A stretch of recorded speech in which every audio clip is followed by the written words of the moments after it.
Resonance family में आप सभी का फिर से स्वागत है। नेशनलिज्म इंडिया के एमसीक्यूज में करा चुका हूं। आज वेरी शॉर्ट और लॉन्ग कराऊंगा। 2, 3, 5 नंबर की बात करेंगे, लेकिन उससे पहले एक टॉपर की कॉपी देख लीजिए, ताकि हर बच्चा जो एग्जाम देने वाला है 25 फरवरी को एसएसटी का, वो ये देख ले कि नंबर मिलते कैसे।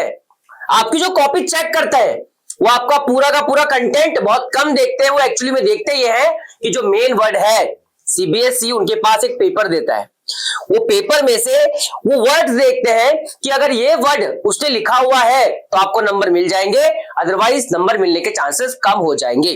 अब एक टॉपर की कॉपी को जरा देखते हैं। एलिगरी का क्वेश्चन पूछा था 2024 में। अब इस बच्चे ने क्या क्या इस्तेमाल किया देखिए। बंकिम चंद्र चट्टोपाध्याय इस्तेमाल किया, उसके बाद green colour, yellow, red and green colour इस्तेमाल किया, फ्लैग। और आप ये बात नोटिस कीजिए कि जो कॉपी चेकर था उसने क्या क्या किया, उसने उसी को मार्क किया।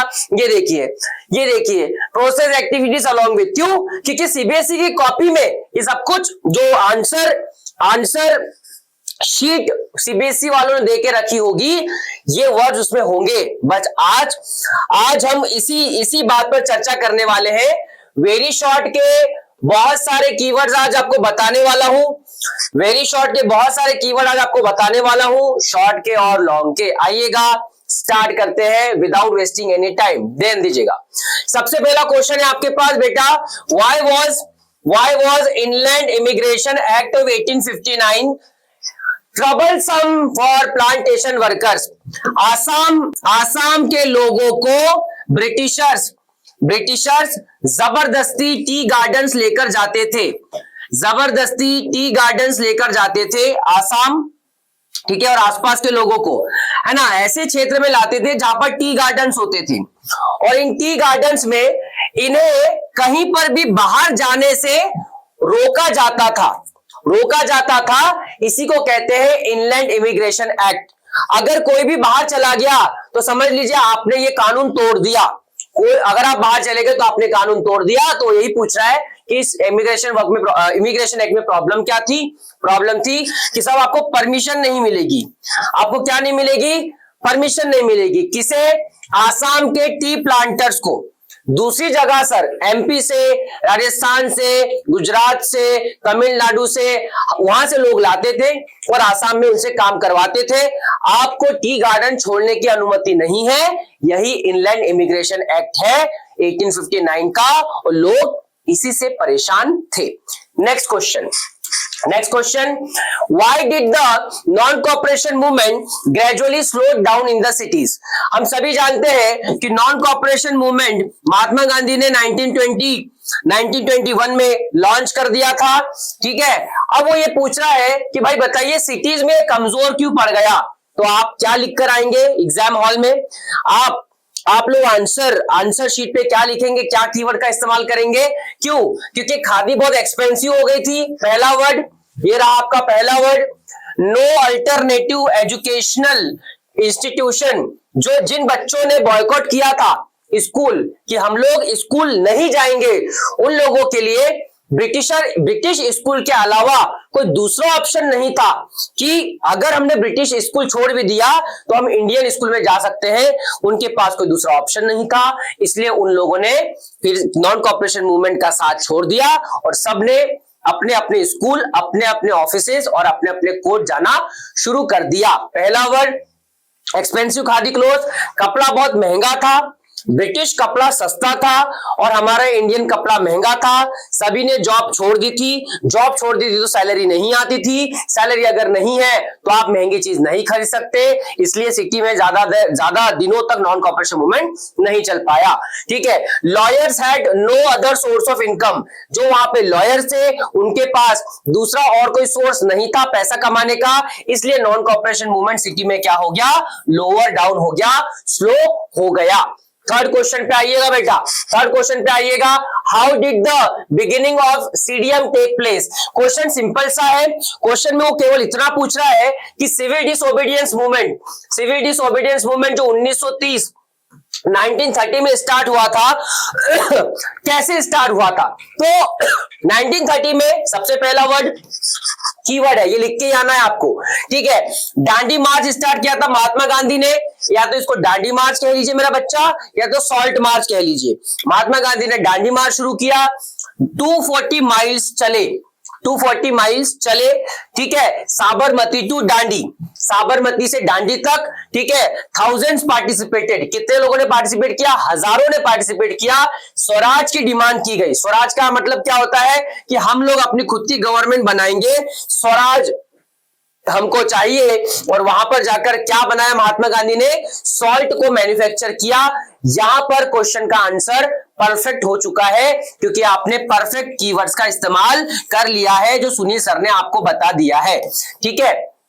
इससे इजी कीवर्ड कुछ हो नहीं सकते, तो आपको भैया ये कीवर्ड का इस्तेमाल करना है। दांडी मार्च शुरू हुआ था, क्यों, क्योंकि इरविन, मैंने बताया था आपको, इरविन नाम का जो वाइसरॉय था, उसको बोला था महात्मा गांधी ने कि देखो साहब, अगर आप मेरी 11 डिमांड नहीं मानते हो, मैं सिविल डिसओबीडियंस मूवमेंट शुरू कर दूंगा। और सिविल डिसओबीडियंस मूवमेंट जो शुरू करूंगा वो महात्मा गांधी ने सॉल्ट मार्च या दांडी मार्च से शुरू कर दिया था, ठीक है। Next, how was the social and political situation of India affected by the First World war. पहला विश्व युद्ध, फर्स्ट वर्ल्ड वॉर दुनिया में कब शुरू हुआ मेरा बच्चा, 1914 में, और कब तक चला, 1918 में। क्वेश्चन ये है कि इस फर्स्ट वर्ल्ड वॉर के होने से हमारे देश, हमारे इंडिया पर क्या इफेक्ट पड़ा। इस 1914 और 18 के फर्स्ट वर्ल्ड वॉर होने से हमारे हिंदुस्तान के ऊपर क्या इफेक्ट पड़ा, तो ध्यान दीजिएगा, प्राइसेस डबल्ड। प्राइस क्या हो गई, किसी भी चीज की डबल हो गई। सर क्यों हो गई, क्योंकि ब्रिटेन से जो सस्ता गुड्स आता था, ब्रिटेन तो खुद वॉर में इंडल्ज था, तो ब्रिटेन से कोई चीज आ नहीं रही थी, तो हमारे हिंदुस्तान में जो भी चीज बन रही थी तो हाथों से बन रही थी। अब हाथ से बनी हुई चीज क्या होती है, महंगी होती है, महंगी होती है। दूसरी बहुत इंपॉर्टेंट चीज, ब्रिटिशर्स को चाहिए था पैसा, ब्रिटिशर को चाहिए था पैसा, मनी चाहिए था, पैसा चाहिए था, तो उन्होंने क्या कर दिया, जो भी इंडिया में अवेलेबल था उसकी प्राइसेस डबल कर दी और हिंदुस्तानियों को बेचा ताकि इनको पैसा मिले और इन पैसों का इस्तेमाल वो फर्स्ट वर्ल्ड वॉर में इस्तेमाल करे, ठीक है। एक तो प्राइसेस डबल हो गई फर्स्ट वर्ल्ड वॉर के टाइम पर हमारे हिंदुस्तान में, दूसरा बहुत ज्यादा हार्डशिप था, मतलब जीना आसान नहीं रहा, तीसरा इन्फ्लुएंजा नाम की बीमारी फैल गई पूरे भारत में और भूखमरी स्टार्ट हो गई। क्यों, क्योंकि हमारे किसान कोई भी चीज ग्रो करते थे तो उसको सप्लाई कर दिया जाता था कहां पर, मिलिट्री लोगों के पास। The people who were in the army and who were fighting the First World War, जो भी लड़ रहे थे उनको दे दिया जाता था और हमारे लोगों को खाना नहीं मिलता था, तो हमारे यहाँ क्या होता था, फेमाइन हो जाता था ड्यूरिंग द 1914 और 18 के टाइम पर। ये रहे कीवर्ड, मात्र 1, 2, 3 और 4, 4 कीवर्ड में ये आंसर आपका खत्म हो चुका है, ध्यान दीजिएगा। Next question, name 2 industrial organisation which were established by Indian merchants and industrialist to protect their business interest. हम सभी जानते हैं किसी भी समाज में बिजनेसमैन भी होते हैं, टीचर्स भी होते हैं, डॉक्टर्स भी होते हैं, लॉयर्स भी होते हैं और आर्मी ऑफिसर्स भी होते हैं। हमारे हिंदुस्तान में नॉन कॉर्पोरेशन मूवमेंट में बिजनेस क्लास ने भी पार्टिसिपेट किया था। क्वेश्चन ये है कि बताइए बिजनेसमैन ने कौन से 2 ऑर्गेनाइजेशन स्टार्ट किए थे अपनी बात सरकार के सामने रखने के लिए, तो बेटा सबसे पहला ऑर्गेनाइजेशन है Indian Industrial and commercial Congress. ये नाम आप ध्यान रखिएगा, इंडियन, यहां से ऐसे याद रख सकते हो, IICC, Indian Industrial and Commerce Congress in 1920, एक 1920 में बनाया और दूसरा कब बनाया बेटा, federation of Indian chamber of commerce and industry FICCI इन 1927। ये 2 ऑर्गेनाइजेशन जो बनाए गए थे ये हिंदुस्तान के उस समय के बिजनेसमैन लोगों ने बनाए थे ताकि ये लोग यूनिटी में रहे और अपनी बात सरकार ब्रिटिश गवर्नमेंट के सामने रख पाए, ध्यान दीजिएगा, ठीक है। Next question, what was the significance of Poona pact 1932। इसको मैं आपको MCQ में भी समझा चुका हूं। इसे मैं आपको एमसीक्यू में भी समझा चुका हूं कि क्या था पूना पैक्ट 1932 जिसको डॉक्टर भीमराव अंबेडकर और महात्मा गांधी ने साइन किया था। ध्यान दीजिएगा, महात्मा गांधी और अंबेडकर दोनों के दोनों लड़ रहे थे किस बात पर कि क्या दलितों के लिए सेपरेट इलेक्टोरेट होने चाहिए क्या। महात्मा गांधी ने बोला नहीं, अंबेडकर ने बोला हाँ। इस बात को सुलझाने के लिए महात्मा गांधी ने अंबेडकर को कहा कि हम क्या करेंगे, रिजर्वेशन रखेंगे। किसके लिए? हम क्या करेंगे बेटा, हम रिजर्वेशन रखेंगे किसके लिए? दलितों के लिए। मतलब जब भी कोई इलेक्शन होंगे तो उसमें रिजर्व रहेगी सीट किसके लिए? दलितों के लिए। मतलब शेड्यूल कास्ट की बात कर रहे हैं हम लोग, ठीक है। तो what was the significance of Poona pact 1932? तो सेपरेट इलेक्टोरेट्स है ना। तो नो सेपरेट इलेक्टोरेट्स, एक वर्ड यहां पर मिस हो गया, वो वर्ड आप लोग ध्यान रखिएगा मेरा बच्चा। नो सेपरेट इलेक्टोरेट्स, और किस किस के बीच में हुआ था? डॉक्टर भीमराव अंबेडकर और महात्मा गांधी। ईयर कौन सा था? 1932। ध्यान दीजिएगा सर, वेरी शॉर्ट में आपको इतना ही लिखना है और इस आंसर को आपके हिसाब से फ्रेम करना है, ठीक है। तो आप क्या लिख सकते हो, 3 पॉइंट में आप आंसर एंड कर सकते हो। No separate electorates will be for the Dalits, पहला point. It was sign between doctor Bhimrao Ambedkar Mahatma Gandhi, और तीसरा पॉइंट आप लिख सकते हो, it was signed in the year 1932। Am I clear my dear? ठीक है, ध्यान दीजिएगा। Next, Why was the Congress reluctant to include workers' demands as part of its struggle? बताइएगा, जो कांग्रेस थी, ठीक है। तो सिविल डिसोबीडियंस मूवमेंट में क्या हुआ था? सिविल डिसोबीडियंस मूवमेंट में क्या हुआ था? बहुत सारी डिमांड वर्कर्स की भी थी कि सर हमारी भी कुछ मांगे हैं, हमारा जो बॉस है वो हमको प्रॉपर सैलरी नहीं देता, प्रॉपर वेजेस नहीं देता। तो सिविल डिसोबीडियंस मूवमेंट में इन वर्कर्स ने बहती गंगा में हाथ धोना चाहा। जवाहरलाल नेहरू ने, या हम कह सकते हैं कांग्रेस ने, इन वर्कर्स का साथ क्यों नहीं दिया, ये क्वेश्चन है। क्यों नहीं दिया? ठीक है, तो इसलिए नहीं दिया क्योंकि कांग्रेस डर गई थी कि जो सनातनीज है ना, सनातनीज हम बोल सकते हैं high cast Hindus, high cast Hindus को उस समय सनातनी बोलते थे। हालांकि सनातनी की डेफिनेशन बहुत बड़ी है, बहुत ब्रॉड है, लेकिन उस समय हाई कास्ट हिंदू को सनातनी कहते थे, ठीक है। वो लोग डर गए कि अगर हमने वर्कर का साथ दे दिया, अगर हमने वर्कर्स का साथ दे दिया तो शायद ये जो हाई कास्ट हिंदूज हैं और जो बड़े बड़े इंडस्ट्रियलिस्ट हैं, ये क्या करेंगे, ये हमारा सपोर्ट नहीं करेंगे। क्यों? क्योंकि पैसा देने वाले लोग यही थे। वर्कर एक बहुत ही छोटी कैटेगरी का बंदा हुआ करता था उस समय, इसलिए कांग्रेस ने इनके डर से उनका साथ या उनका विकास अपने जहन में, अपने दिमाग में नहीं रखा, ठीक है। Next question. What was the main point of difference between the Congress and Muslim League? ध्यान दीजिएगा, मैं आपको एमसीक्यू में समझा चुका हूं मेरा बच्चा कि मुस्लिम लीग 1906 में बनी थी, और इसलिए बनी थी क्योंकि इनको डर था कि हिंदूज हमारे अधिकारों को देने से इनकार ना कर दें। इसलिए यहां पर इकबाल जैसे लोग और मोहम्मद अली जिन्ना जैसे लोग, हालांकि मोहम्मद अली जिन्ना ने बहुत बाद में मुस्लिम लीग को ज्वाइन किया था, इकबाल, इन लोगों ने मुस्लिम लीग बनाया। तो क्वेश्चन यहां पर यह है कि सर कांग्रेस और मुस्लिम लीग में झगड़ा क्यों होता था? किसको पता था झगड़ा इतना बढ़ जाएगा कि एक दिन हिंदुस्तान अलग और पाकिस्तान अलग हो जाएगा, ठीक है। ध्यान दीजिएगा, कांग्रेस और मुस्लिम लीग, इन दोनों के बीच में मेन प्रॉब्लम ये थी, मुस्लिम लीग का कहना था कि जब भी इलेक्शंस होंगे उन इलेक्शंस में हमको रिप्रेजेंटेशन चाहिए, मतलब कुछ सीट्स रिजर्व्ड चाहिए। किसके लिए? मुस्लिम्स के लिए। लेकिन कांग्रेस ने ये देने से मना कर दिया इसलिए इन दोनों के बीच में दुश्मनी हो गई। कांग्रेस और मुस्लिम लीग, दुश्मनी इतनी बढ़ गई कि 1947 में एक पूरा मुस्लिम देश पैदा हो गया और हमारा हिंदुस्तान अलग हो गया। ठीक है, ध्यान दीजिएगा। तो क्या लिखेंगे आप? रिप्रेजेंटेशन इन द असेंबली एक प्रॉब्लम थी, इसलिए कांग्रेस और मुस्लिम लीग के बीच में दुश्मनी थी। ठीक है, नेक्स्ट क्वेश्चन बेटा, short answer type and long answer type. अब मैंने दोनों एक साथ क्यों लिखा है? क्योंकि देखो, क्वेश्चन कोई भी हो, वो शॉर्ट में भी आ सकता है, वो लॉन्ग में भी आ सकता है।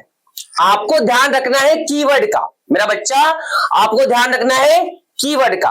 ठीक है, तो शॉर्ट जो आते हैं वो कितने नंबर के आते हैं? 3 नंबर का। लॉन्ग कितने का आएगा? 5 नंबर का। ठीक है, लॉन्ग कितने आएंगे? 4। शॉर्ट कितने आएंगे? 5। ठीक है, तो आज हम 15 और यहां पर ये जो मार्क्स है 20, ठीक है, 35 नंबर की बात करने जा रहे हैं। मैटर करता है बहुत ज्यादा अगर आप चाहते हैं रिजल्ट बहुत ज्यादा अच्छा। ठीक है, that is why you need to look this slides very keenly. ध्यान दीजिएगा बेटा। पहला question, explain the conditions of the plantation workers during colonial rule. ठीक है, अभी जो टी प्लांटेशन की बात हुई थी, देखिए क्वेश्चन यहां पर भी आ चुका है। इसका मतलब यह है कि ये जो चैप्टर है इसमें प्लांटेशन वर्कर्स की, नॉन कॉपरेशन मूवमेंट की, सिविल डिसओबीडिएंस मूवमेंट की बात ज्यादा की गई है। ठीक है, कंडीशन क्या थी प्लांटेशन वर्कर की? कहां पर? During the colonial rule. कहां पर? आसाम में या उस क्षेत्र में, उस एरिया में। ठीक है, हार्श कंडीशन थी, जिंदगी आसान नहीं चल रही थी, पहला पॉइंट। दूसरा, डिनाइड फ्रीडम ऑफ मूवमेंट, इनको एक जगह से दूसरी जगह जाने से मना कर दिया जाता था, क्योंकि क्या लगा था? Inland emigration act. एमिग्रेशन का मतलब होता है किसी का एक जगह से दूसरी जगह जाना और सेटल हो जाना।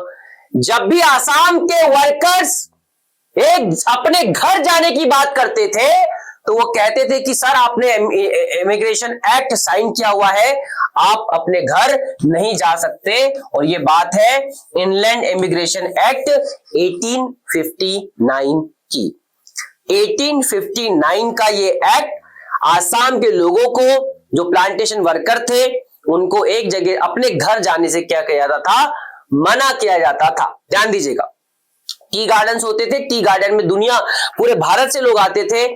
लाए जाते थे ब्रिटिशर के द्वारा, और जब उनको अपनी घर की याद आती थी तो they were not allowed to go to their homes. ठीक है, हार्श कंडीशन थे, डिनाइड फ्रीडम ऑफ मूवमेंट था।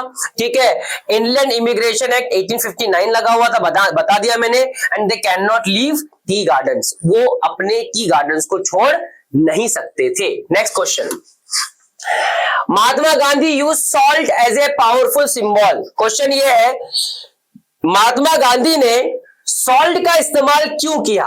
महात्मा गांधी ने सॉल्ट का इस्तेमाल क्यों किया? भारत को एक करने में सॉल्ट का इस्तेमाल क्यों किया? ध्यान दीजिएगा, demand for abolition of salt tax. सबसे पहले तो पूरा भारत चाहता था कि हमसे नमक पर टैक्स नहीं लिया जाए, हमसे नमक पर टैक्स नहीं लिया जाए। Society could be one. और महात्मा गांधी को यह पता था कि अगर हर गरीब और हर अमीर की डिमांड एक है तो ये सबसे अच्छा मौका है कि ऐसा कोई मुद्दा लीजिए जहां पर गरीब भी एक साथ आ जाए, अमीर भी एक साथ आ जाए, क्योंकि पहले ही एक साथ नहीं चलते थे, एक दूसरे, अनटचेबिलिटी बहुत ज्यादा थी, जात पात बहुत ज्यादा था। इसलिए महात्मा गांधी ने सॉल्ट को मेन कम्युनिटी मानी, तो सोसाइटी एक हो सकती थी, इसकी वजह से हुई।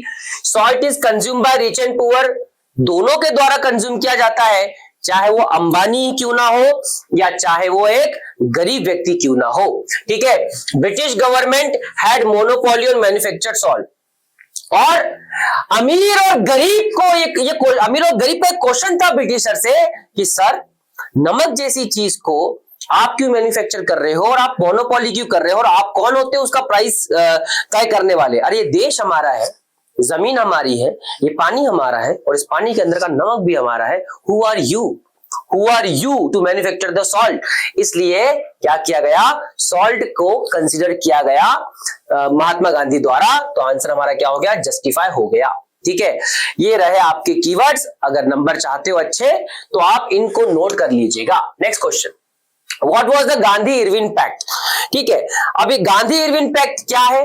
गांधी इरविन पैक्ट क्या है? महात्मा गांधी ने जो सिविल डिसोबीडियंस मूवमेंट शुरू किया था, है ना, तो हुआ क्या था, सिविल डिसोबीडियंस मूवमेंट 1930 में शुरू किया, फिर 1931 तक चला। अब महात्मा जो सिविल डिसोबीडियंस मूवमेंट में बहुत सारे लोग थे, उन्होंने वायलेंस शुरू कर दिया। महात्मा गांधी डर गए, तो उन्होंने सिविल डिसोबीडियंस मूवमेंट को बंद कर दिया और इरविन की बात मान ली कि ठीक है, आपकी एक डिमांड थी ना कि मैं सिविल डिसोबीडियंस मूवमेंट बंद कर दूं, मैंने बंद कर दिया। और आपकी डिमांड है कि मैं आपके साथ कहां चलूं, लंदन चलूं। क्यों? क्योंकि वहां पर एक मीटिंग थी, राउंड टेबल कॉन्फ्रेंस।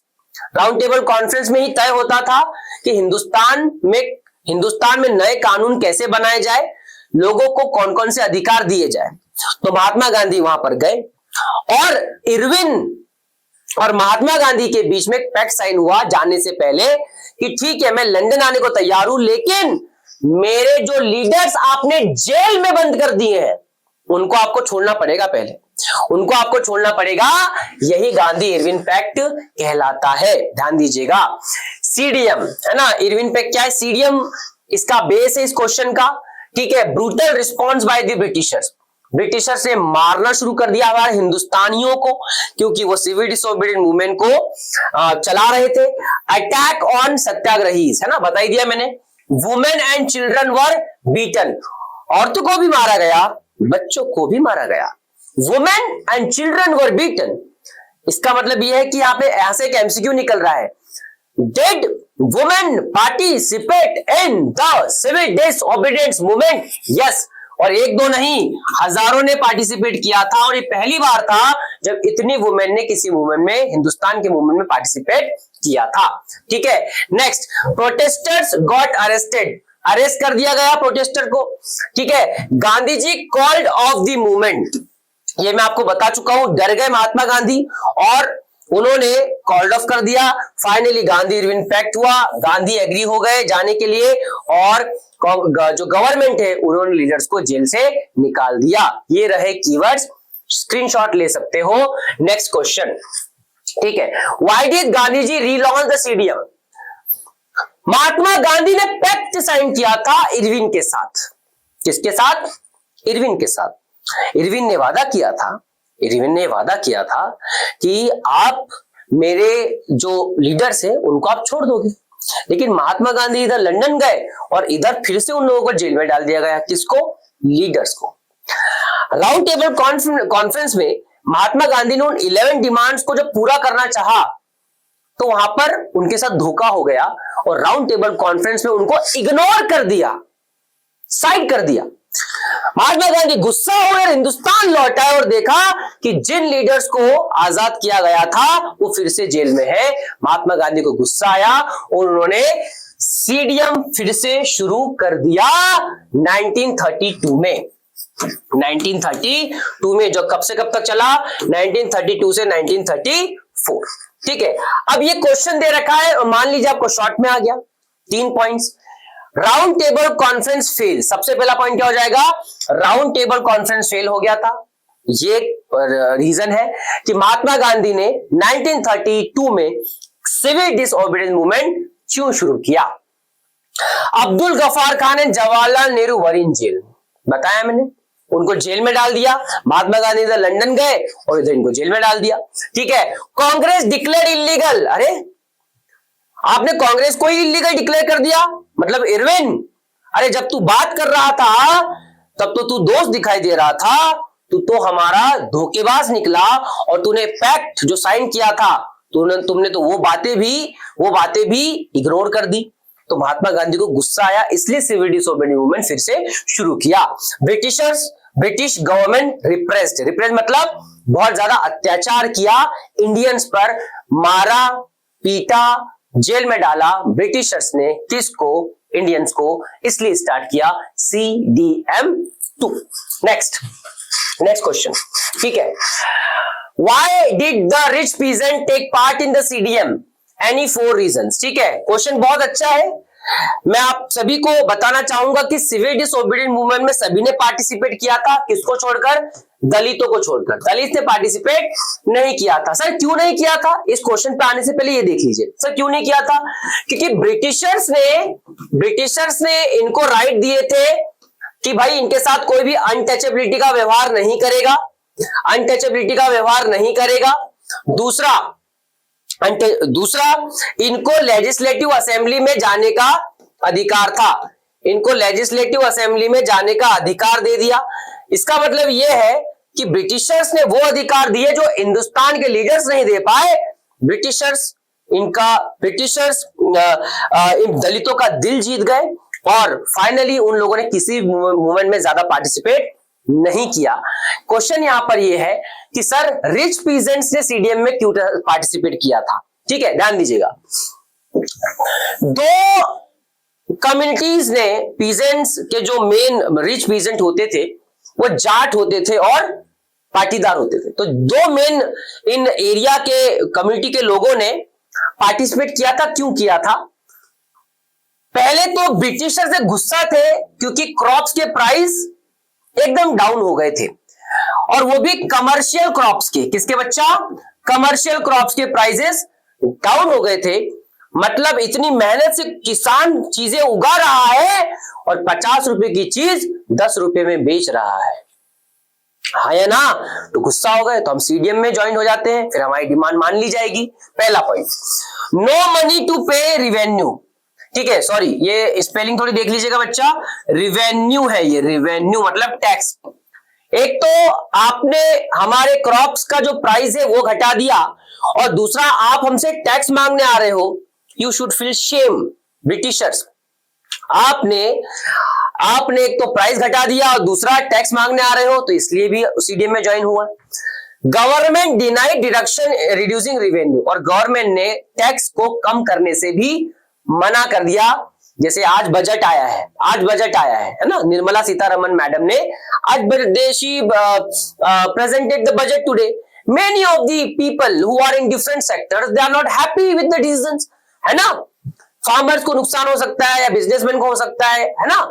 तो यहां पर भी फार्मर्स को गुस्सा आया और उन लोगों ने सीडीएम ज्वाइन कर लिया, सीडीएम मूवमेंट में घुस गए। क्यों? क्योंकि उनकी बातें उनको रखनी थी। ठीक है, वाइड स्प्रेड एग्रेशन, बहुत गुस्सा था फार्मर्स में, इसलिए उन लोगों ने सीडीएम को ज्वाइन किया, इसलिए उन्होंने पार्टिसिपेशन किया। आगे आगे समझ में बच्चा। Next question, evaluate the role of business class in the CDM.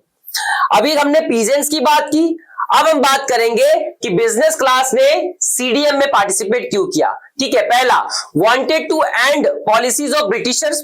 ऐसी पॉलिसीज ब्रिटिशर्स ने बना के रखी थी जो सही नहीं थी। किसके लिए? बिजनेसमैन लोगों के लिए। ठीक है, पॉलिसीज जो बना के रखी थी वो सही नहीं थी। पहला point, wanted to end barriers. एक जगह से दूसरी जगह जब आप अपना गुड सप्लाई करते हो तो बहुत ज्यादा ड्यूटीज लगती थी, है ना, इंपोर्ट ड्यूटी, एक्सपोर्ट ड्यूटी, है ना। जैसे अभी निर्मला सीतारमन ने बजट पेश किया है उसमें इन ड्यूटीज का भी जिक्र है। 2.5% ड्यूटी हो गई है अब। ठीक है, तो वांटेड टू एंड बैरियर्स कि सर हमको ये ज्यादा ड्यूटी नहीं देना है, हमको ज्यादा टैक्स नहीं देना है, तो इसलिए बिजनेस क्लास ने पार्टिसिपेट किया सिविल डिसओबीडियंस मूवमेंट में। They supported by finance. ठीक है, और सिविल डिसओबीडियंस मूवमेंट में बिजनेस क्लास ने सपोर्ट भी किया पैसा देकर। किसको? लीडर्स को। कौन से लीडर? Indian leaders. कौन से? कांग्रेस के, है ना। तो ये आप लिख के आइएगा, ये मेरी गारंटी है, आपके नंबर कोई नहीं काट सकता, आपके नंबर कोई नहीं काट सकता अगर आप ये कीवर्ड लिखकर आते हैं, और आप लिखकर आएंगे। ठीक है, next question, how did cultural process help in creating sense of collective belongingness in India. अब मेरी बात जरा ध्यान सुनिए।